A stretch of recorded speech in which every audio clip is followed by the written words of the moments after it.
Seattle will move to end the police-free zone known as the Capitol Hill Organized Protest, or CHOP, after two recent shootings, one of which was deadly, Mayor Jenny Durkan announced Monday, signaling that a stunning chapter in the city's history could be drawing to a close.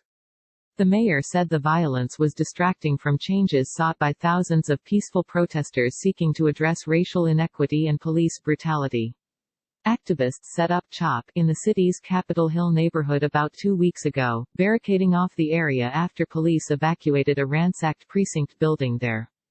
The cumulative impacts of the gatherings and protests and the nighttime atmosphere and violence has led to increasingly difficult circumstances for our businesses and residents, Durkan said at a news conference.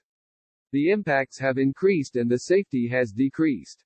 City leaders have faced mounting criticism, including from President Trump, over the protest zone amid reports of violence inside the area and how police can respond to such incidents. Police had not been able to go inside the zone. The dismantling of the CHOP followed the death of a 19-year-old man in a Saturday shooting in which another person was injured. On Sunday, a 17-year-old was shot in the arm on the edge of the area. Demonstrators inside CHOP have been mostly peaceful, handing out free food and playing music, but a more dangerous atmosphere has become evident at night. Residents and business owners have voiced concerns over safety and access for emergency first responders. Volunteer medics inside the zone brought the victims of Saturday's shooting to the hospital rather than wait for the police and fire departments, who were preparing to respond before entering. There should be no place in Seattle that the Seattle Fire Department and the Seattle Police Department can't go, Durkan said. The protesters have issued a list of demands including calls to defund the police and for leaders to address other social justice causes. Trump frequently has lashed out at Durkan and Washington Governor Jay Inslee, both Democrats, over CHOP's existence, saying the zone is being run by anarchists. On Monday, some CHOP members called for changes to the zone over the violence.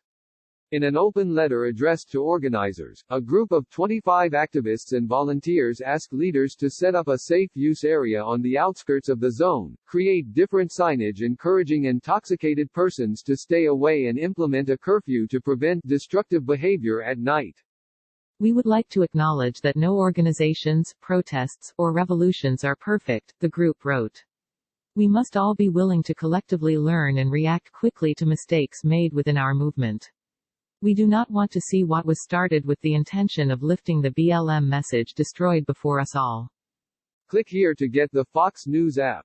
Andre Taylor, who founded the anti-police shooting organization Not This Time, said Monday he's told CHOP leaders the violence would prompt the city to take back control of the area. If I put myself in the mayor's position, I have to act when violence is around, he said. The Associated Press contributed to this report.